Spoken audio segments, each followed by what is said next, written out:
Alrighty guys, what's up and welcome back to my channel. Today we're filming a little bit different of a video. We're going to be talking about one championship versus the UFC, the main differences, and why one championship is better with one championship having its first event in the US. I think that it's a huge mistake for people not to know what they're missing out on if they are not watching these one championship events. Hold on, wait, don't kill me. I know some of you are UFC fans, however, I'm talking about the parts I like about one championship better than the UFC, and some of the parts you may like better in one championship than the UFC, but maybe you just haven't been educated on one championship in general. And that's no big deal because one championship does take place mainly on the eastern side of the world in Asia. So guys, thank you for stopping by my video today. Now let's talk about the main reasons why one championship is better than the UFC. It may even be the future of MMA. Alrighty guys, so starting off first, let's go ahead and talk about one championship and the way they put together their cards.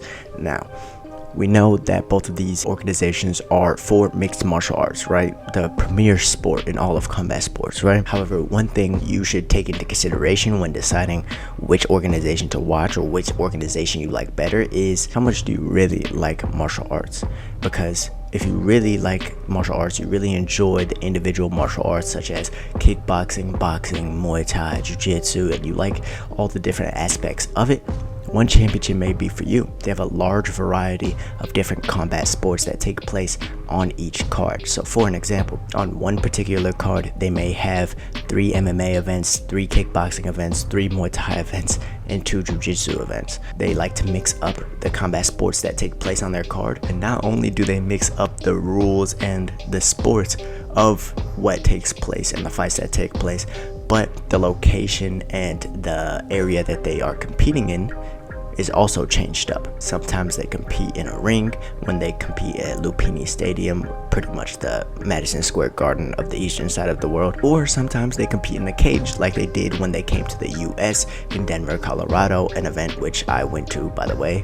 Awesome event. So it's interesting to see these different fights with these different rule sets in these different areas and see how the fighters adapt, and it truly makes you think about what a real martial artist is, right? Someone who has the ability to adapt to any situation in any location at any time. Now, on the other side, with the UFC is an amazing promotion. Let's not get this twisted and let's not sugarcoat things. They're the biggest MMA promotion, and they also have the deepest rosters as far as mixed martial arts is concerned. Each of their weight classes garner some of the best talents in the world, and while one championship's top 5 and top 10 do compare to the UFC's top 5 and top 10 on their MMA rosters, UFC is just bound to have deeper talent because they have a bigger roster and they have the money behind them to funnel through all the talent throughout the world. However, one thing that the UFC MMA roster is missing is a lot of Asian talent, which one championship makes up for. However, this may not just be enough, even though the UFC and some of its fans make it seem like all they want is mixed martial arts. The UFC has tried to do what one championship is doing multiple times. We've heard Dana White talk about Zuffa boxing and trying to bring that in. Even today we see the UFC trying to promote power slap, which is a different martial art, or trying to promote jiu-jitsu events on UFC Fight Pass. The only difference is they don't keep them on the same cards as the mixed martial arts cards and not promoted as well. However, another thing, and this may be breaking news to some of you, is that the UFC is actually trying to bring back PKA kickboxing, which is something that they had in the past to promote Western striking, whether it be karate or even some boxers and kickboxers step in there. They have been looking to reinvent that, seeing the success that one championship is having with their striking martial arts. On that note, we go back to one championship. If you are a fan of high level striking and high level problem solving, one championship is for you. They not only have kickboxing and Muay Thai, and some of the best in the world at those two sports, but what they also have is Muay Thai in 4-ounce gloves, which means you're not seeing these big gloves and people cover up with pillows and stuff like that that you see in boxing, and the same thing that's watered down boxing and kickboxing and various striking combat sports a little bit. But you're seeing most realistic Muay Thai you can possibly get in 4-ounce gloves. Now, if you're not familiar with what Muay Thai is, it is pure striking, so it's kickboxing. However, Muay Thai is also the art of 8 limbs, so you can use elbows from any kind of angle. You have access to your knees and the clinch and trips and throws as well. In kickboxing, you don't have access to the clinch, trips, or throws, or knees inside of the clinch. However, you can throw knees from outside of the clinch, which also makes it interesting. This also opens up one to have not only double champs, right? Like how UFC has Conor McGregor, the double champ, or Daniel Cormier, the double champ.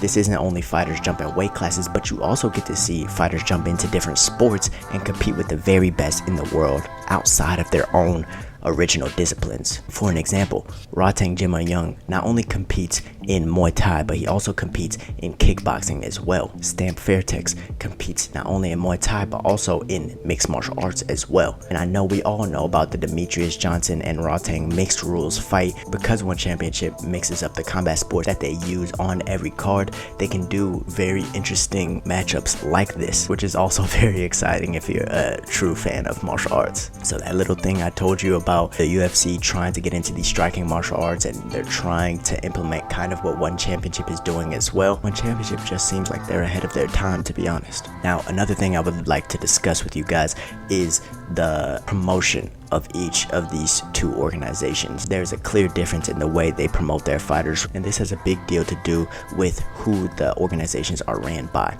So the UFC is ran by Dana White, right?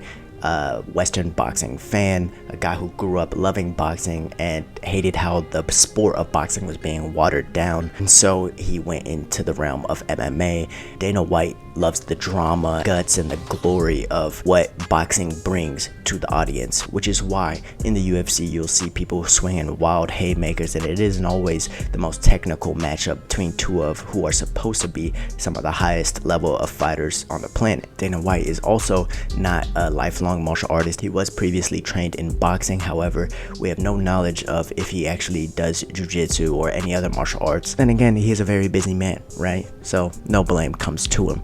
However, on the other side, with One Championship, Chatri Signyon-Tung, he's a lifelong martial artist. You deserve it anyway. I'm not here for the money. I'm not doing it for the money. I'm doing it because this is my greatest passion in life. I train Muay Thai and Jiu-Jitsu every day. I've been doing Jiu-Jitsu for 16 years, Muay Thai for 38 years. This is my passion. This is what I love to do most in life, is martial arts. I'm obsessed. And he has a larger respect for the foundations of MMA, which was actually created in Asia, which is why instead of promoting the drama and the blood and the guts and catering towards the bleed MMA fans like the UFC does, instead One Championship garners each fighter's talents and wants to find the real best in the world in each combat sport. And some of you may be saying, well, Noah, you just said that the UFC has the best MMA talent in the world. Yes, but do they have the greatest of all time? I mean, if you think about what the greatest of all time entails, and you hear Chatri Signyon-Tung talk about what he sees as the greatest of all time. You look at his striking game, you look at his wrestling game, you look at his submission game, you look at his cage work, you look at his transitions. Then you look at the athletic attributes, his speed, his explosiveness, his fight IQ. You look at his balance. He never loses balance, a beat. I think personally that Demetrius Mighty Mouse Johnson is the greatest of all time, following shortly behind him GSP John Jones, yes. But for what the greatest of all time means, what means more? To do amazing things on one side of the world in one specific rule set, or to do amazing things, have the most title defenses on that side of the world, then go to the total opposite side of the world where you're dealing with completely different skill sets. Demetrius Johnson was actually fighting bigger fighters and still conquered that side of the world as well. Not only doing that, but also fighting one of the best Muay Thai fighters we've ever seen in Roteng Jimma in a mixed rules bout, competing and surviving the first round in order to choke him out in the second round. I mean, guys, this is what GOATs do. Not only that, but let's not forget that one championship also had the best flyweight in the world other than Demetrius Johnson in Adriano Moraes, someone who is long and lanky for the weight class, a Brazilian jiu-jitsu mastermind, and incredibly skillful on the feet as well.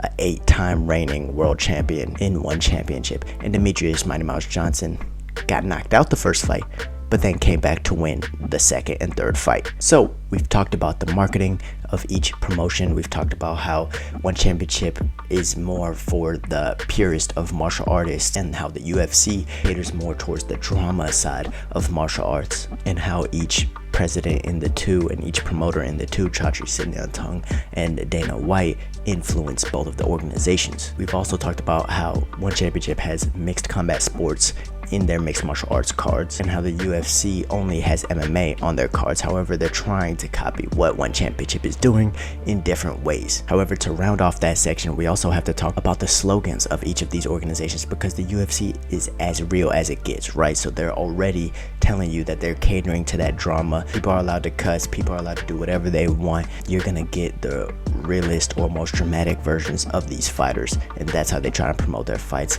And one championship is the home of martial arts. That's their slogan, to where they're going to be bringing you the highest level of BJJ, the highest level of Muay Thai, MMA, and kickboxing as well. And now for the final section of this video. If you're still on the edge of whether you want to watch one championship or whether it's really better than the UFC, then this section may be the one that actually convinces you. By the way, guys, if you're still watching this video, please give this video a thumbs up, as it helps my content so much. And you're more than welcome to subscribe for more daily MMA content and in-depth fight analysis. However, with that being said, the biggest difference between the two as far as mixed martial arts is concerned, because MMA is the biggest sport of which we are talking, is that one championship, in my opinion, and probably in your opinion after watching this video, has the real MMA rule set. It garners the difference between real fighting and added rules to protect each fighter. So what I mean by this is that one championship scores its fights as a whole rather than round by round. One championship has no weight cutting. They have hydration tests to make sure that people are fighting at their natural weights. They get their weight tested multiple times throughout the fight week. They get hydration tested during the weigh-ins. They have to pass both hydration tests and weigh-ins in order to be able to fight without any added penalties, while the UFC has massive weight cuts, and people are cutting 20 to 30 pounds of water. The location at which they're fighting actually matters, because, for an example, saw with Islam Makhachev, he had less time to rehydrate, and it might have even affected his performance against Alexander Volkanovski in Perth, Australia. Rather than if he were to be fighting in Abu Dhabi, which is where his next fight is planned, he would have an extra 8 to 16 hours to rehydrate. So the UFC actually sanctions this cheating, while one championship does not. Yeah, it's sanctioned cheating, absolutely. and it's cheating at a much higher scale even than PEDs. Yeah. The UFC also has so many rules in MMA to where the fighter is protected when maybe they shouldn't be. We've seen recent examples of this with Aljamain Sterling being on all fours and not eating any knees or kicks to the head. One thing this does is it slows down the progression of the fight. Another thing this does is it lacks in finishing rates. In the UFC only has a 49 to 51% finish rate, while one championship actually has a 70% finish rate, because you're allowed to knee a grounded opponent, and you're allowed to kick a grounded opponent to the head, as well as throw 12 to 6 elbows. The reason I think that this is important is because this is real fighting, guys. In a real situation, you can't just be on your hands and knees and expect not to eat any devastating strikes. There's consequences for everything you do, and it must be protect yourself at all times, not garner to the safety net of the rule set in order to protect yourself. You see what I mean? Another reason why I deem one championship as real fighting is because of their scoring. Now, we know that the UFC has round by round scoring, where each judge judges each round separately, and that their scoring criteria is damage, duration, and dominance for each of those rounds. And while this is a good scoring system and a good rule set to have for a round by round basis, it also leaves a lot of room for fighters to be boring and to do everything to avoid a fight instead of actually fighting. For what I mean is, a fighter could take someone down, do relatively no damage, but because they have top control, they might win that round, and they might have just been using it as a rest, right? So there's different strategic play. But if you are a fan of real fighting, you want to see damage, you want to see the better fighter and martial artist win, then one championship might actually be your home, because they have a full fight scoring rule set to where the fight is scored as a whole. So a fighter can lose round 1, 2, and 3, nearly finish someone in round 4 and 5, and still be deemed the winner because of this real fight aspect. The fight is scored based off of the entirety of the fight instead of round by round. And to be more specific, the way these fights are judged is also explained differently than the way they explain it for the UFC. Fights are judged first off of near finish, which is near knockout or a near submission. Second, off of the amount of damage done. Third, off of clean striking combinations and clean techniques, which means not just wailing overhands. Clean striking combinations and technique score way more than slamming a kick against someone's guard and hoping that it does some damage, and hoping that the judges see this as aggression. Fourth would be ground control. Fifth is ring generalship, so who is controlling the distance. Sixth is takedown and takedown defense, because it's just a switch of positions in their opinions, which that's the truth. And then seventh last is aggression. Now, in my opinion, it might be harder for judges to score these fights because it is based off of the entirety of the fight. However, I think that this way of scoring actually allows the better martial artist to win, and you get a lot less fluky results in these fights and a lot less robberies, in my opinion. However, with that being said, it is all up to you guys to decide which fights or organizations y'all want to watch. There are plenty of good things about both of these organizations that I haven't even covered yet, but this video was more just to give you guys an idea of what you might be missing in missing these one championship events. One championship is now going to be fighting in the US as well. They already had their first event in Denver, Colorado, and I expect to see a lot more of these events take place in the US soon. However, with that being said, go ahead and comment below if you've learned something new in this video, or maybe you had a change in opinions while watching this video. However, with that being said, don't forget to like, share, and subscribe if you enjoyed this video. And with that being said, as always, y'all stay safe and y'all stay blessed. I'm out. Peace.